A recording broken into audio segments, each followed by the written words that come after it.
જય શ્રી કૃષ્ણ, જય સ્વામિનારાયણ, જય ગુરુ મહારાજ. આજે D11 ઇમિટેશન જ્વેલરીમાં તમારા માટે ખૂબ જ સુંદર એવા હાઈ પોલિશ રોઝ ગોલ્ડ મટીરિયલમાં વીટી લઈને આવી ગયા છે, ફિંગરિંગ લઈને આવી ગયા છે અમેરિકન ડાયમંડમાં.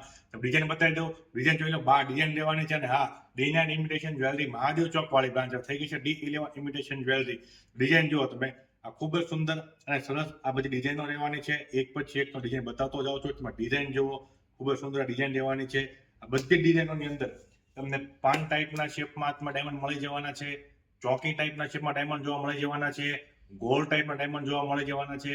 આની અંદર તમને શેપની વાત કરું તો શેપમાં તમને હાર્ટ ટાઈપના ડાયમંડ, હાર્ટ ટાઈપનો શેપ મળી જવાનો છે, ફૂલ જેવો શેપ મળી જવાનો, તેમજ ફૂલની પાંદડી જેવો અને ફૂલની ડાળખી વાળો તમને શેપ મળી જવાનો છે, તેમજ લંબગોળ ટાઈપનો ડાયમંડનો શેપ મળી જવાનો છે. ખૂબ જ સુંદર આ 12 ડિઝાઇનો રહેવાની છે. બધી ડિઝાઇન તમને એક પછી એક બતાવી દીધી. ડિઝાઇન તમે જો ખૂબ જ ડિઝાઇન રહેવાની છે. હવે તમને એની આખી ડિઝાઇન બતાવી દઉં. જે 12 ડિઝાઇન ટોટલ ડિઝાઇન રહેવાની છે, આ 12 ડિઝાઇન તમે જોઈ લો. ખૂબ જ સુંદર અને સરસ આ 12 ડિઝાઇન રહેવાની છે. તમે એકવાર ફરી આખી જોઈ લો. ડિઝાઇન ખૂબ જ યુનિક આ ડિઝાઇન રહેવાની છે. તો જો બહેનો તમને ડિઝાઇન ગમતી હોય ને, ફટાફટ D11 ઇમિટેશન જ્વેલરી મહાદેવ ચોક વાળી બ્રાન્ચની મુલાકાત લેજો. અમારા પેજને લાઈક, ફોલો, શેર અને સબસ્ક્રાઇબ કરવાનું ભૂલતા નહીં. મળે નવા વિડીયોમાં નવી પ્રોડક્ટ. જય શ્રી કૃષ્ણ, જય સ્વામિનારાયણ, જય ગુરુ મહારાજ.